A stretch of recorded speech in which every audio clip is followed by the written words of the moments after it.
Hey guys, today I wanted to talk about some of the constructs of the narcissist and how they think a little bit and what their plans are for you. And so I wanted to just go over a few points that may help you understand a little bit about the mapping of what they're kind of doing. Um, so first, I wanted to say that this is with them. It's always about power. So they're always gaining or losing power, and that's how they look at everything, every situation. And so they were arrested. They had arrested development occur in childhood at an early age due to the trauma that caused this narcissism. And so they only have these absolutes caused what they call splitting, which is where they see people as all good or all bad. And so it's black or it's all white, but there's no ever gray area.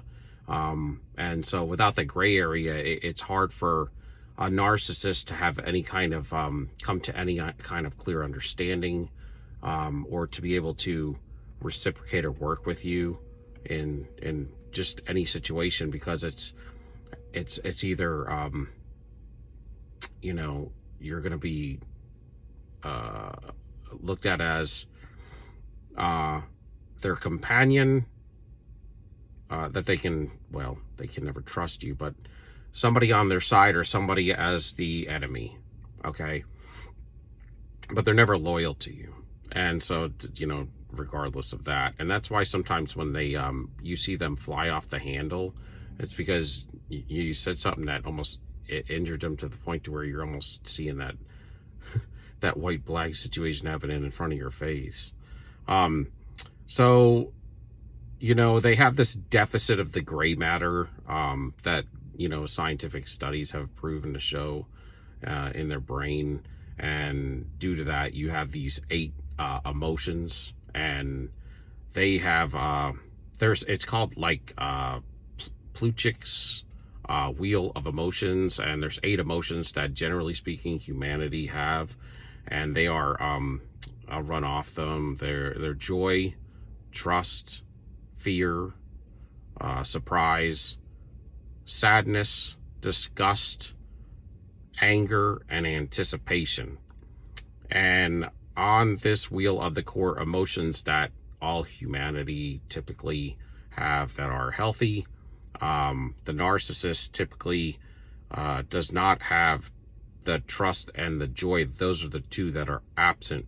And because of that, all these other constructs are kind of the reason why we see them operating the way they do.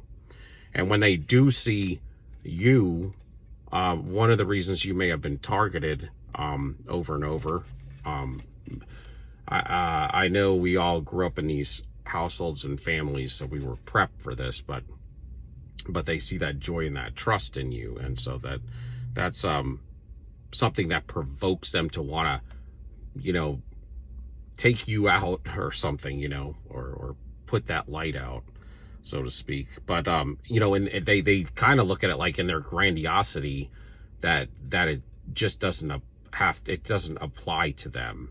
A lot of times they're thinking, they've been thinking this way since childhood, so they don't have another way of thinking. I think that they think that trust and joy and all that's all fake. Love is all fake, and it's weak. So I mean, at that point, they kind of look at it like that, and that when we're doing it, we're just emulating more ways to manipulate ourselves, which is not true. We actually are, a lot of us are genuine. So they're attracted to our strengths, and then this is what causes a lot of this lust and envy, and this covetousness and things, and reasons why that they are seem like they're out to just completely destroy you after a while, once you get to know them, and the mask starts to slip, and you have the ability to see the other side of them.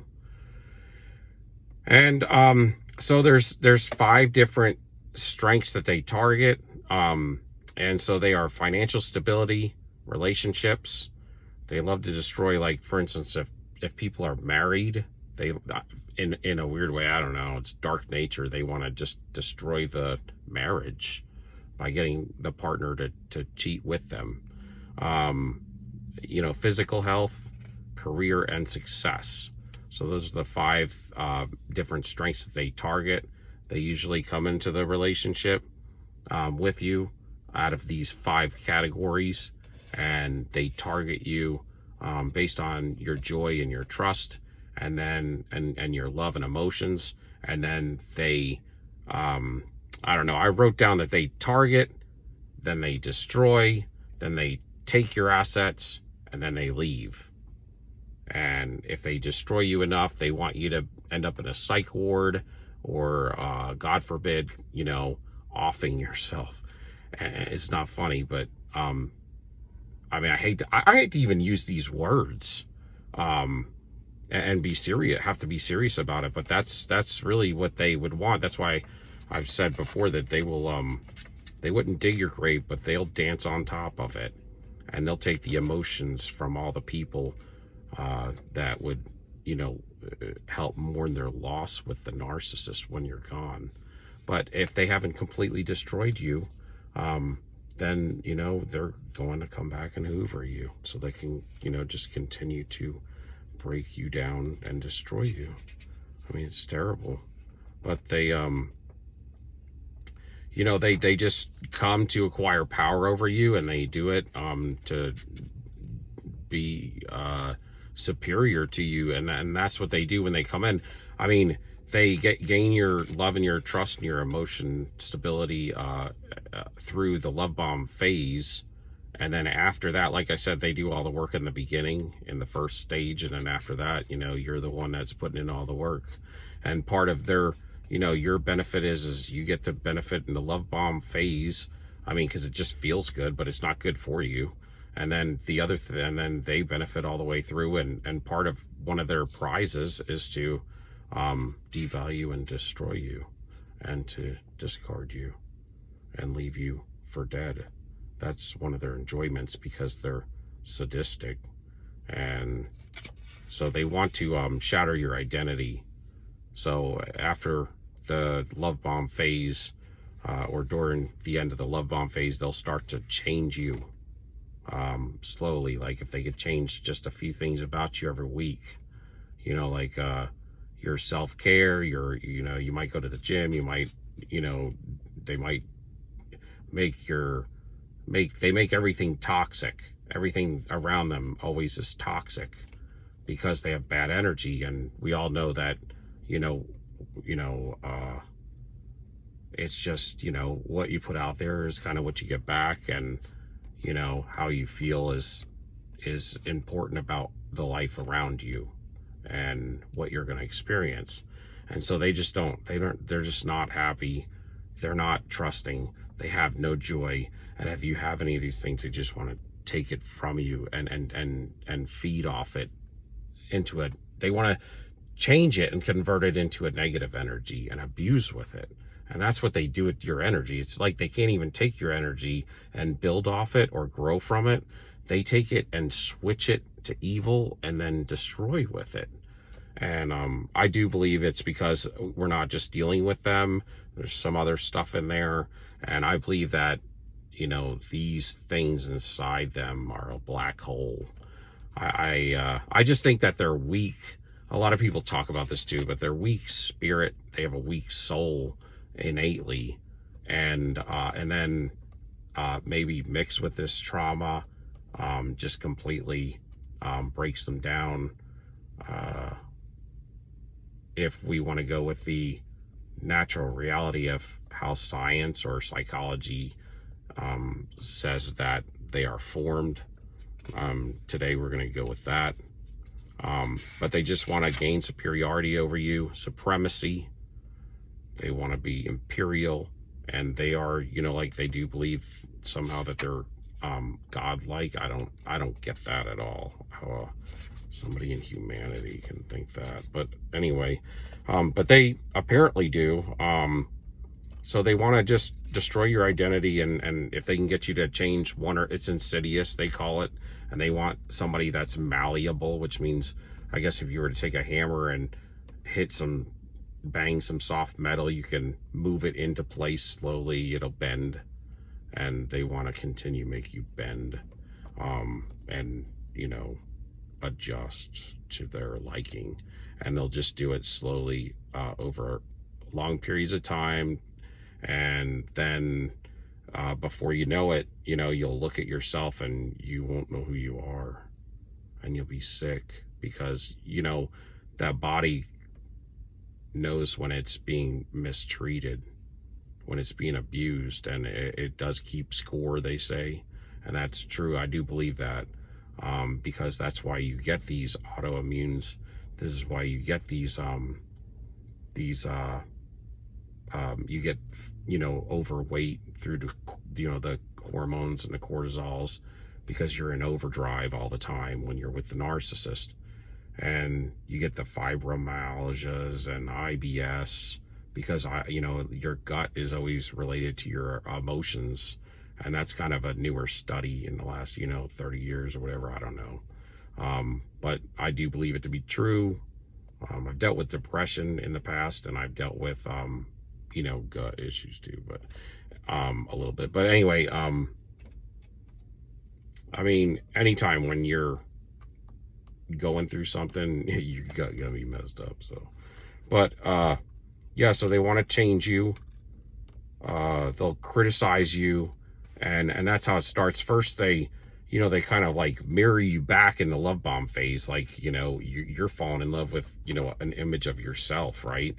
And it looks good, you know, but then after that, you know, they are master manipulators, and in their master manipulating, after they gain that trust, that mirroring turns into, you know, them criticizing, and that criticizing gets you to change, because, you know, empaths are fixers. You know, we grow up that way. The black sheeps, we grew up that way in those families, because when you don't become the narcissist, you're a black sheep, and you want to get that validation, just like the narcissist, but in different ways sometimes. As a child, you know, as a child, they became like the narcissist family member, as they became and emulated the same construct to get their validation. And we did more of the you know, maybe people pleasing, maybe being more invisible, or just kind of doing what we had to just to, you know, get through until we could in our future. But, and, you know, they would trash you, so that's another thing. But you know, they get you to second guess yourself, and then before you know it, you know, you're very weak too. Your spirit is very weak, and they're, you know, they're like a spider that, you know, will get you in their web, and then before you know it, you're stuck in there, and you turn and you're sticking to it more, and you can't get out. And so that's how, like, before you know it, you've turned into a whole different person, and that's where the web is. And then when you're trying to get out of it, you know, you're dealing with the emotional, you're dealing with the psychological, the spiritual. I mean, you're hit from every angle, and then you're not feeling well, and then you're having, you know, either financial difficulties, stress, cortisol, and then looking at this narcissist supposed to be a lover, and you see that you're having splitting issues yourself, because you see the good person, the bad person, you know, the one that loves me, the one that hates me, and you can't live like that. But they destroy your support system, your identity, and they do all of these things that will weaken you to the point to where by the time they leave, there's nothing but a pathway of destruction. And before you met this individual, you were standing alone, and, you know, in most cases were healthy, needed to do some work, sometimes that you knew about or you didn't know about. Some people weren't healthy. I don't know. I mean, in my case, I don't think I was that bad off. But, and, but your boundaries, you know, and loving yourself, and knowing that you have to, your importance has to be to yourself first. And even in nursing, it's like you can't help somebody if you're sick, right? So you have to be healthy to help sick people. So you have to be concerned about your health first, you know, and that's how it is with the narcissist. So, I hope this helps somebody today. And if you could hit the like button, or subscribe if you like the material, or the content. I appreciate y'all, love y'all, and hope you have a blessed day. Stand tall, soldier up. Peace out. Love y'all.